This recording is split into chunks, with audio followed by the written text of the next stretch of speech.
Iya, pertama memang kita harus lihat ya bahwa medan perangnya itu kan kita lagi memerangi kan disebutnya. Medan perangnya itu kan kumuh banget.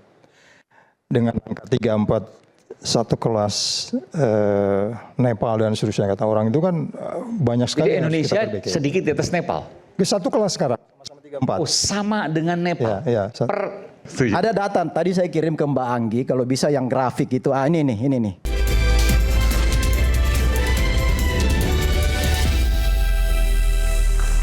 Kembali di Rakyat Bersuara, tadi saya berikan kesempatan pada Bung Saud untuk menyampaikan apa yang harus dilakukan.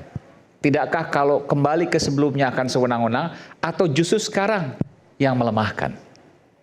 Iya, pertama memang kita harus lihat ya bahwa medan perangnya itu kan kita lagi memerangi kan disebutnya. Medan perangnya itu kan kumuh banget.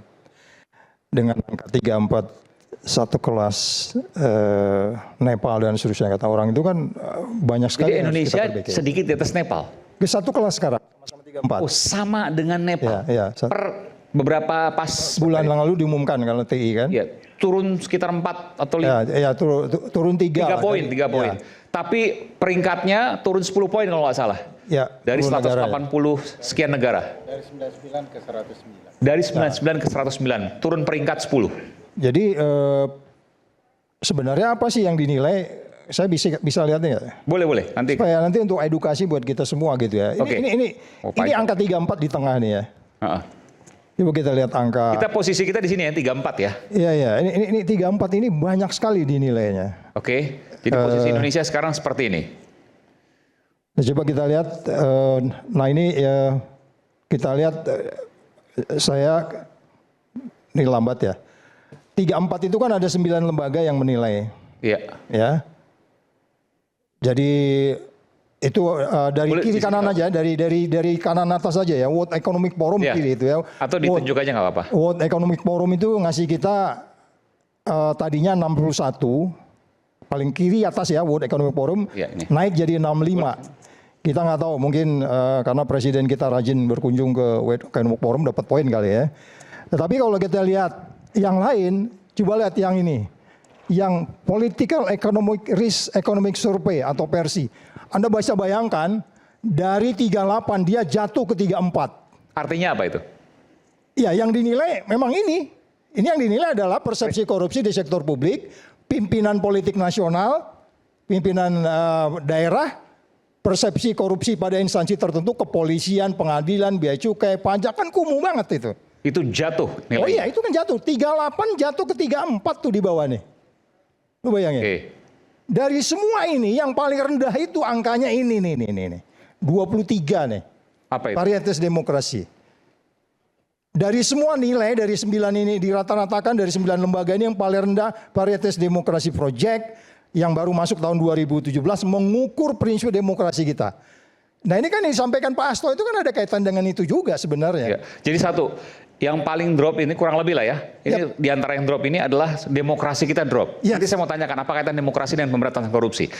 Itu satu. Kemudian yang kedua, yang drop juga adalah persepsi korupsi, raportnya merah di anti korupsi, itu pada pimpinan politik nasional dan lokal. PNS pusat dan daerah. Korupsi instansi tertentu, kepolisian, pengadilan, bea cukai, pajak, perizinan, pengawasan, terakhir militer. Kan kita lihat hari ini. Jadi makanya saya bilang tahun depan ini jangan-jangan kita ini bukan lagi 34. Bisa jadi 30 loh. Turun lagi? Yes, ini pertanyaan berat buat Pak Prabowo kalau dia nggak serius nih. Kita serius loh Pak. Posisi 30? Pernah di bawah 30 juga pernah. Tahun berapa itu? Kan waktu saya masuk ke KPK itu 34. Kita pompa sampai lah 40. Iya. Tapi ketika kemudian 40 itu kan KPK jadi abuse dianggapnya. 30 atau di bawah 30 tahun berapa masih ingat Bung Saud? Dari 40 waktu itu paling topnya. Indonesia paling tinggi. Yang paling 40. Betul, itu 40 zaman Anda lah ya. Iya. Waktu 30 itu tahun berapa? 40. 30 itu Mas Ferry 4 tahun 2014. 2014-an lah gitu. Itu 2005 jauh di bawah. ke bawah, 2005, 4, 2003, 2000. Jadi makanya saya bilang di bawah 30 semua tuh. Kalau mau kita hari ini bicara Jokowi. Nah kita bicara sejak Jokowi aja lebih enak tuh. Ya kan? Iya dong. Apa yang terjadi gitu. Iya nggak? Coba ini bisa gue geser nggak nih? Nanti gue bayangin ya. Nanti di bawah ini akan ada saya jelaskan dari bawah nih. Dari bawah ini nanti, dari bawah ini sampai kemarin, mulai dari tahun 2000 nanti di depan gini. Jadi waktu Jokowi ingin mau jadi presiden oleh pimpinan KPK, dia dikasih 8 agenda, itu yang paling kiri itu. Oke, saya boleh baca itu ya? Ya. Pertama, reformasi ditandatangani oleh Prabowo juga waktu itu, dia tanda tangan ada buku putih waktu itu. 2014 itu ya? 2014. Reformasi birokrasi dan perbaikan. Jokowi berjanji 8 ini akan dia jalankan. Memang dia jalankan nih. Reformasi birokrasi, infrastruktur, pendidikan dan seterusnya gitu ya. Tapi kalau kita lihat kaitannya dengan KPK bagaimana sebenarnya? Kalau kita lihat KPK bekerja waktu itu ya, diukur benar-benar oleh Transparansi Internasional. Makanya kan itu inisiatif penguatan lembaga anti korupsi pemberantasan korupsi 2015-2019. Itu yang dinilai 2015-2019. Yang which is saya berada di sana. Nilainya rata-rata ini dari yang dinilai itu di belah kanan nih. Independensinya, tadi kan Rasman cerita independensinya, sumber daya manusianya, tadi Rasman cerita sumber daya manusianya, akuntabilitasnya tadi juga. Terus kemudian bagaimana deteksi penyelidikannya, penuntutan dan seterusnya. Itu angkanya ketika itu adalah 68 sampai 85. Ini dinilai oleh, ini yang nilai bukan saya loh. Ini Transparansi Internasional yang menilai. Transparansi Internasional menilai KPK ketika itu 67 itu adalah sisi keuangan tuh. 67 memang dia uangnya kecil. Jadi ya kurang dari 1 T kan uangnya KPK tuh untuk ngejar-ngejar case itu ya. Nah 0,0004% APBN. Lu bayangin. Beda banget kalau kita bicara umpamanya KPK-nya Hong Kong gitu. 0,0004% dari APBN suruh ngejarin ngawasin uang yang 1 triliun cuma ya. Yes. Dibandingkan institusi kan ratusan triliun itu. Ya, jadi kita dapat nilainya itu 85 ini yang di tengah ini. 6 dimensi, 50 indikator, kita dapatnya 85. Oke. 85 itu KPK tuh nggak sejelek-jelek amat gitu ya. Jadi makanya kalau kita slide berikutnya, saya mau masuk ke slide berikutnya. Nah, ini yang menarik adalah, ya kan? Ini saya gambar nih mulai dari bagaimana kita paling ujung kiri kanan itu, ketika KPK itu menjadi contoh tahun 2000 ini ya. Nah, di kanan tuh lambat ya. Ditunjuk aja nggak apa, Bung Saud? Itu ada Bung Novel. Ada delay ya. Atau ditunjuk aja sebelah mana? Nah ini kita gini di sini kita tahun 2012. Pak Jokowi masuk gorong-gorong nih. Ya, ya tahun 2012. Nah, saya harus tanyakan nih, kenapa ada foto ini maksudnya? Ini nilai KPK nih. Maksudnya? Jokowi itu orangnya sederhana bro. Oke. KPK itu ada 9 nilai. Oke. Gue makanya senang banget sama orang ini awalnya. Pak Jokowi? Iya dong, masuk lubang kayak gitu. Oke. Itu di KPK itu ada 9 nilai. Jujur, peduli, mandiri, disiplin, tanggung jawab, berani, sederhana, adil. Tindakan seperti ini menaikkan indeks persepsi korupsi. Iya dong, makanya ketika itu tahun anti korupsi 2012. lebih bagus. Yes, tahun 2012. Baru tahu saya. Badan Anti Korupsi Sedunia tahun 2012 bertemu di Jakarta.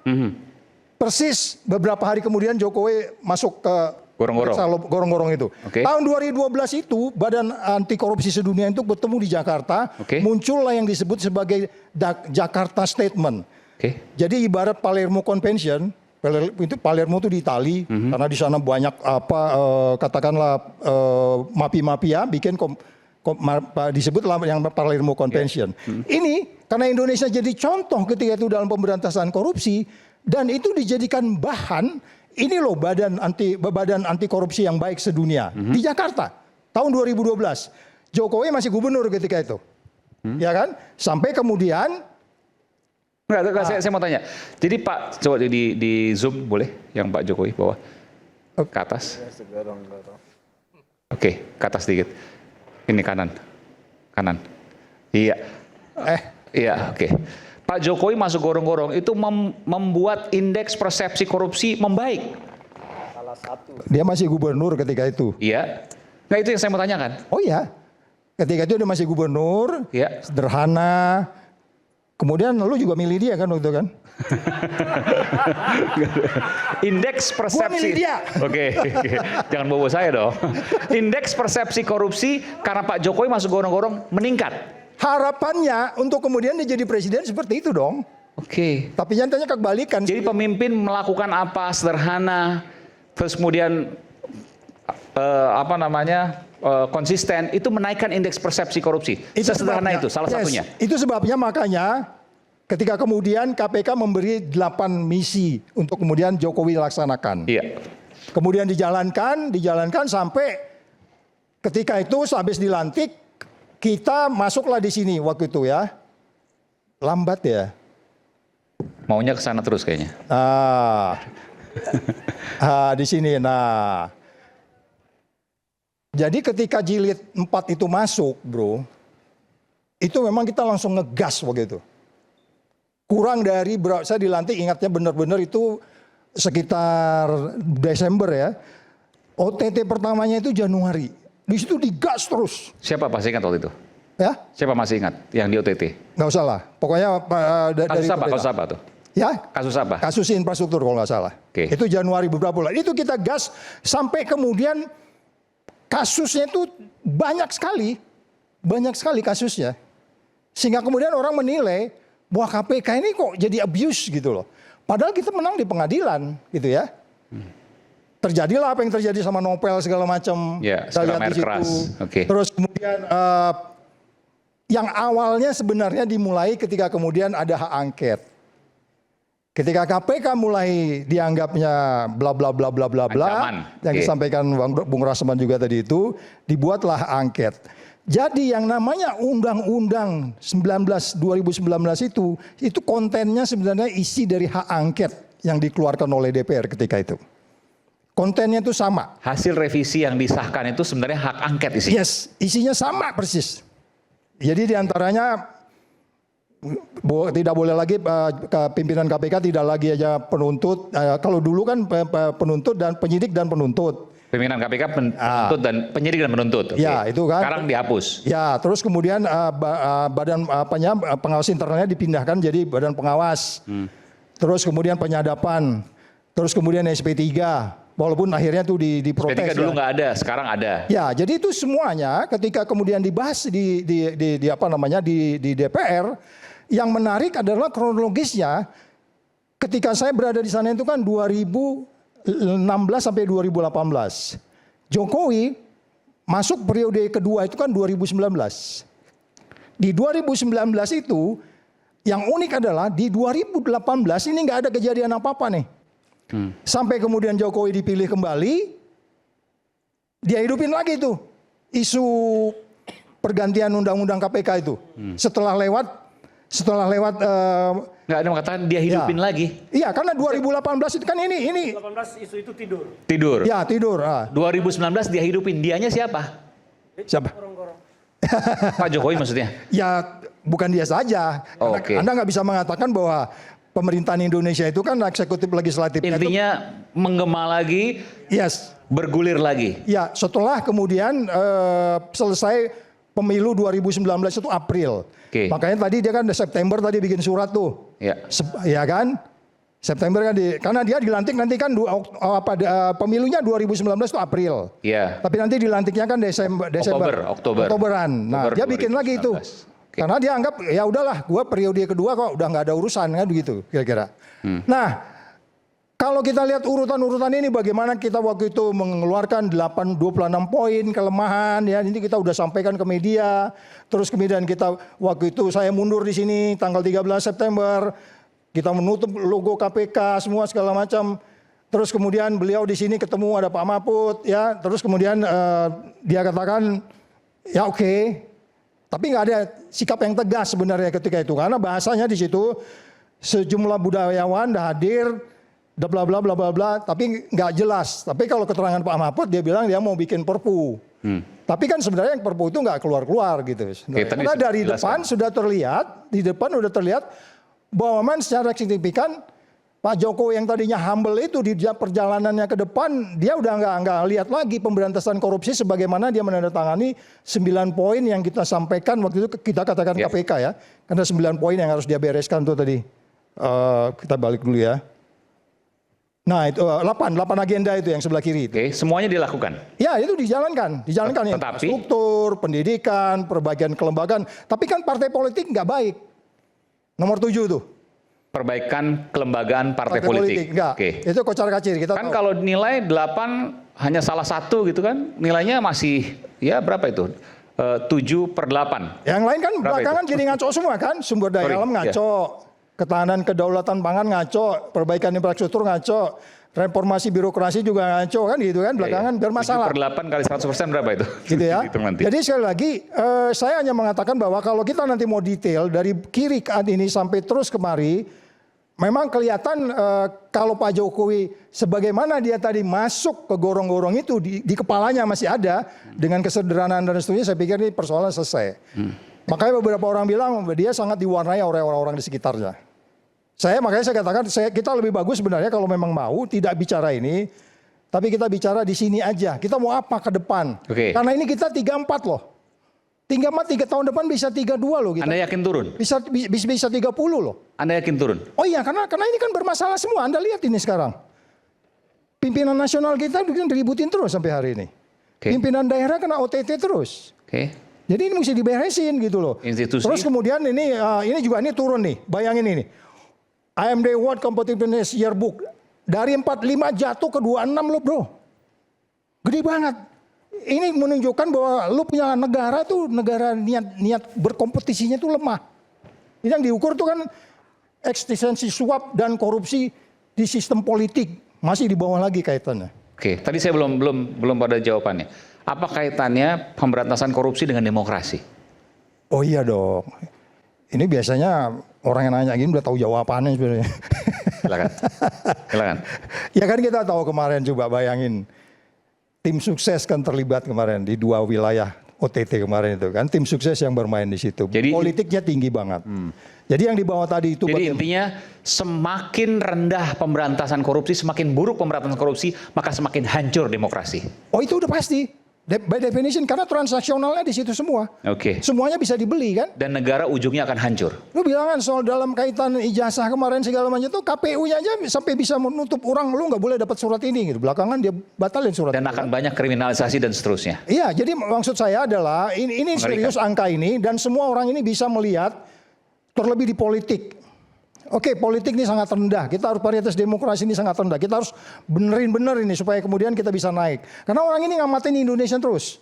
Saya makanya agak aneh, World Economic Forum kok dari 65 aja naik, dari 61 naik ke 65 yang kanan itu bisa naik ke 65, saya nggak ngerti di mana dia bisa. Bung Aiman. Oke, kita berikan Mas Mahan. Silakan.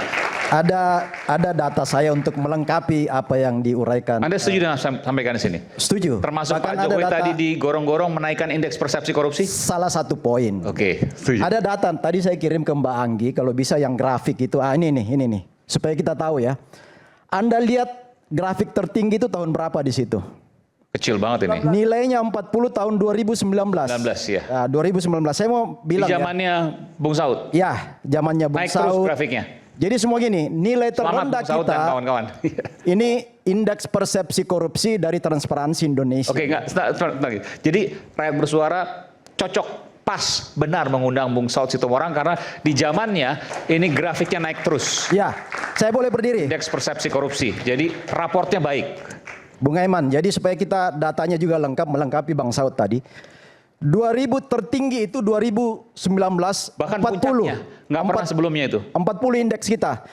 Di zaman Orde Baru Soeharto itu terendah itu di angka 17 karena indeks waktu itu baru 1 sampai 10 tertinggi ya. Di tahun 2012 indeks itu sudah pakai angka 1 sampai 100 ya. Nah, tahun 97 98, 99 itu terendah di angka 17 atau 1,7. Tertinggi itu di zaman Pak Jokowi. Mulai dari 2015 ya. Ini 2019, 18, 17, 16, 15 itu naik terus. Ya. Jadi itulah rekor Sebentar. indeks korupsi kita tertinggi di zaman Ini Pak sebuah Jokowi. fakta, tapi Bung Ferdinand tadi sempat tertawa. Tapi ini fakta loh Bung Ferdinand. Ya, ini Jadi betul. indeks Ini bukan persepsi buat-buatan korupsi loh. yang raport naik di zaman Pak Transparansi Jokowi. Internasional punya Seolah data. bahwa itu adalah kinerjanya Jokowi kalau yang baik-baik. Ya, enggak kan? gini. Itu aja. Saya mau menjelaskan kalau yang jelek-jeleknya bahwa mereka enggak mau itu Jokowi. Oke. Yang baiknya diklaim Jokowi. Wes. Bukan klaim Jokowi, tetapi di pemerintahan Jokowi kalau dikatakan Jokowi memperlemah KPK itu salah besar karena kita bicara data. Satu ya. Yang kedua tadi Bang Saud, saya respon Bang Saud benar. Karena Bang Saud tadi mengatakan ini soal data-data dari 9 poin ya. Termasuk tadi ketika Bung Ferdinand sampaikan tapi sebentar, saya ini supaya fair. 2015 sampai 2019 Presiden kala itu tertinggi dan naik terus. Di zamannya Bung Saud, mumpung ada di sini pimpinannya pada waktu itu. Presiden pernah mengintervensi? Presiden pernah mengintervensi KPK? Oh kan Pak Agus kan? Artinya pernah. Zamannya Pak Agus. Ya, zaman Pak Agus. Zaman Pak Agus betul. Ya. Jadi gini sebenarnya. Pertanyaan saya itu, Presiden mengintervensi? Kalau saya, kalaupun mau coba nggak mempan kali kalau ke saya. Ke Pak Agus sih memang dia dipanggil kan. Bukan, maksudnya apakah KPK secara institusi waktu itu pernah diintervensi oleh lembaga Presiden Istana? Nggak mesti Pak Jokowi, Istana? Ya nggak mungkin dia datang ke KPK mengintervensi, bro. Jadi gini Bung Aiman. Ada utusan dan seterusnya, sebentar. Ya, jadi artinya gini. Tidak ada ya? Nggak ada. Ketika 2019 sampai 2023 ini yang turun naik roller coaster ini, apakah ada indikasi intervensi? Saya nggak tahu, mereka yang mengalami. Ada yang bisa menjawab? Tanya. Jadi gini Bung Aiman, satu dulu. Sebelum itu ya. Nanti silakan Bung Ferry, silakan. Sebelum Bung Ferry, sorry. Jadi tadi soal tadi yang video disampaikan oleh Bung Hutayan kan, di situ Hasto sendiri bicara, tapi saya nggak punya bukti. Jadi opini-opini yang dibangun itu semua tanpa bukti ya. Kemudian tadi data-data yang disampaikan Bang Saud kan semua mempersepsikan bahwa apa yang dilakukan oleh Pak Jokowi itu membuat implikasi naiknya IPK kita. Indeks persepsi korupsi. Ini data loh, bukan dibuat-buat. Ini transparansi internasional. Cuma ada pertanyaan juga, di periode kedua dia turun. Turun berapa coba? Paling rendahnya berapa? Roller Di 37. Belum ada presiden lain yang menyamai, coba. Sebut satu presiden aja yang bisa menyamai. Nggak ada. Bro. Jadi Pengetahuannya artinya gini, supaya berimbang opini kita. Berimbang opini kita jangan sampai menjelaskan indeks. Ya, supaya opini itu jangan seolah-olah di zaman Pak Jokowi itu buruk semua ya. Silakan, ini data. Tertinggi 40 nih, undang-undang KPK masih undang-undang yang lama. Ya, artinya makanya lihat situ. naik ini semua KPK berdasarkan undang-undang KPK ketika itu sangat independen. Kapan dia turun dari 40 ke 37? Ketika undang-undang diubah oleh Presiden Jokowi dan DPR ketika itu. Kenapa dia jadi tidak independen ketika itu dan salah satu penilaian ANKEK, salah satu unsurnya adalah lembaga independen gitu ya. Kenapa dia turun dan lain-lainnya turun?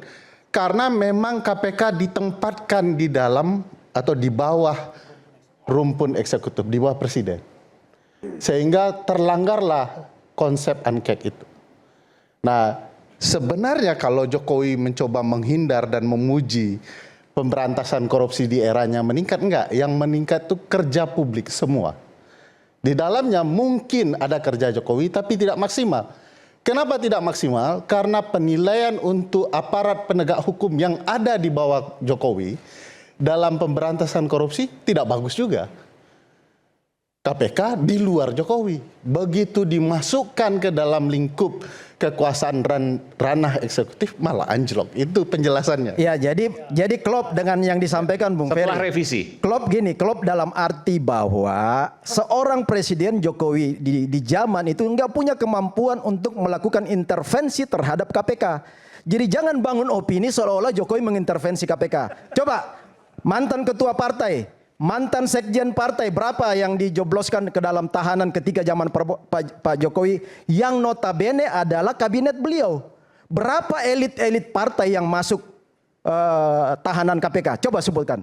Itu sebuah pembuktian bahwa Pak Jokowi nggak melakukan intervensi sedikit pun terhadap penegakan korupsi di zamannya. Jadi jangan membangun opini-opini yang seolah-olah Pak Jokowi melakukan intervensi pelemahan KPK. Itu saya bilang belajar dari hal-hal soal. Jadi apa yang disampaikan data. oleh Pak Agus itu hoax? Kan Pak Agus tidak punya bukti kan? Dan tadi sudah disampaikan oleh Bung Rasman bahwa kenapa nggak teriak di zamannya, oh saya diintervensi oleh seorang presiden. Kalau memang itu real. Tadi Hasto sendiri bicara, apa yang saya sampaikan ini tapi saya nggak punya bukti.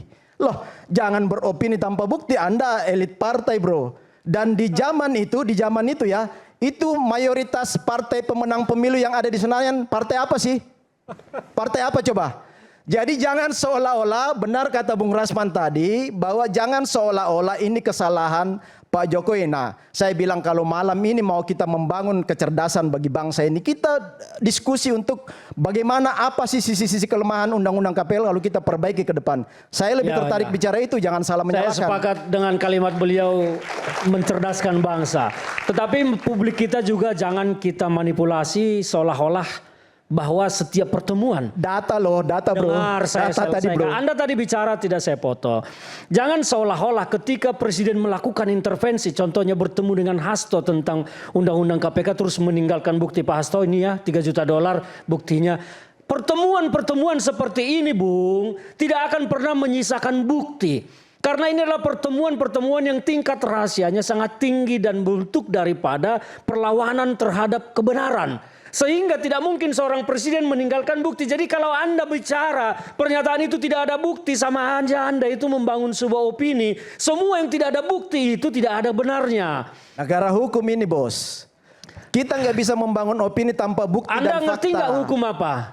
Loh, kalau Anda tadi Hasto sendiri Di bicara kan ketidakpastian hukum itu bahwa saya ada nggak punya keadilan. bukti. Enggak, jangan bicara hukum Nah, kalau itu. Anda tidak paham hukum itu apa. Loh, kita sama-sama paham Kalau hukum bicara lah. tentang negara hukum, Anda sudah Republik bicara ini dibangun negara di hukum. atas landasan Anda ngerti hukum. tidak konsep negara hukum kita Ya seperti kita apa ngerti sekarang? semua. Coba jelaskan ke saya. Sekarang coba. saya mau jelaskan kepada Anda. Silakan. Setelah hukum Tapi kalau ini salah berubah. saya bantah ya, kalau Dengar, salah. apa yang Anda Monggo. sampaikan tadi.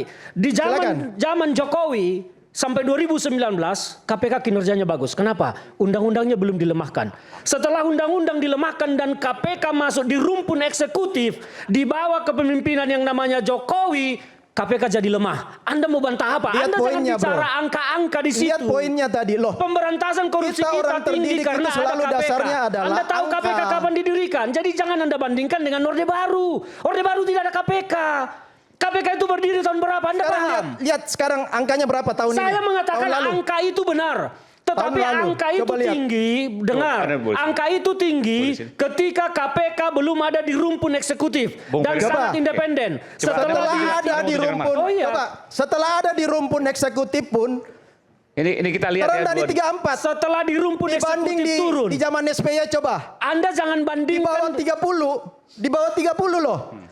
Zaman Megawati malah lebih parah. Di zaman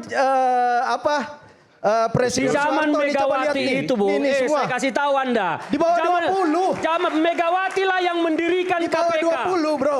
Megawati lah yang mendirikan KPK ketika beliau ada menjadi signifikan- presiden. karena Di sini wajib- belum ada KPK. Wajib Jadi Anda melaksanakan jangan bandingkan keputusan angka-angka MPR waktu ini. itu. Wajib Jadi Megawati harus Anda melaksanakan jangan keputusan menyesatkan MPR. persepsi publik. Publik harus paham bahwa kita aku bicara kalau mau- angka ini kalau mau tinggi fair ya, kalau mau fair gini. ketika Silakan, KPK silakan. belum di bawah presiden dan masih independen. Ini Ferdinand. turun karena KPK sudah dilemahkan Kalau- oleh Jokowi. Oh, Anda harus salah mengakui besar. itu. Enggak, kalau mau fair Justru gini aja. disitulah saya interupsi Ya, Anda ini karena Anda fakta selalu lainnya nih kesalahan ya. dilarikan ke Ini seorang fakta Jokowi lainnya yang ya. prestasinya luar Nanti biasa saya untuk tambahkan KPK. ya. Fakta lainnya kira adalah di begini. sini 34 kan? Ini tahun berapa nih? Bentar, Bang. 2019. 2019. 2019 mulai Ini turun. 2019 40, 40 Enggak, 2019. Ini 2023. Jadi Ya. puncaknya, puncak, saya jelaskan, 2022. puncaknya itu 2019. Bukan, saya mau 2022. Setelah 2019 turun, setelah revisi. Ya, jadi maksud saya Kemudian naik lagi. setelah 38. ini kembali ke 34 itu kan sama dengan ketika Jokowi mulai menjabat kan 34. Jadi dari sisi pemberantasan korupsi Jokowi is nothing. Bangsa ini kan ricu Dia semua tidak karena melakukan Jokowi. apapun. Bang Saud, 37 Karena ini- 2024. no. 37. Bro, balik lagi dia bro. 37 Bang, Enggak, 37. dia turun ke 34. Dari Di tahun ini 37 itu 34. loh. Hari ini kan 34 juga. Enggak, ya itu 2025 udah bukan Jadi Jokowi. bahkan Prabowo tuh balik lagi ke tahun ke 34 itu berapa tahun mundur Kita kan ke belakang. begini bang, izin abangku.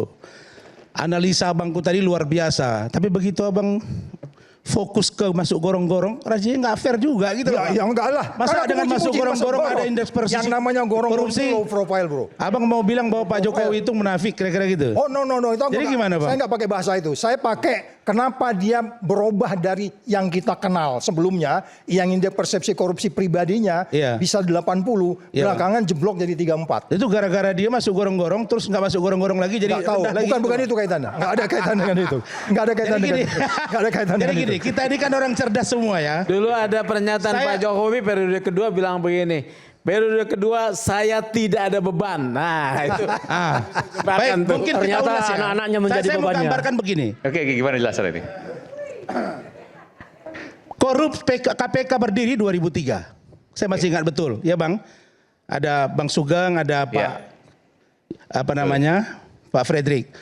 2003 IPK kita memang turun dan mulailah didirikan KPK. Saya masih ingat betul pertama kali dulu itu mulai ada penangkapan. Iya 20 poin Bang, ya di awal. Naik. Tapi kok kita tidak ingatnya bahwa ketika SBY memimpin 2 periode, ada partai yang urusan kasusnya nggak selesai. Termasuklah klien kami Sultan Batu Gana almarhum. Di bawah itu masa 30. mana itu? Di bawah 30. Di mana itu? Kenapa nggak diulas sama Bang Ferdinand Hutahian? Itu kan partai abang Bang. Fair dong berbicara. Oh, jangan bicara. Saat Jadi itu gini. saya tidak berada di Demokrat. Ya. Maksud saya. Jangan dicampur baurkan. Oke. Setelah masuk saya 2000, tidak berada di Demokrat. Marut politik kan. Kemudian Nanti kita kembali saat lagi, tetap bersama kami, kita akan bahas nanti sepas jeda, tetaplah bersama Rakyat Bersuara. Oke, nanti lanjut lagi Bang, nanti lanjut lagi.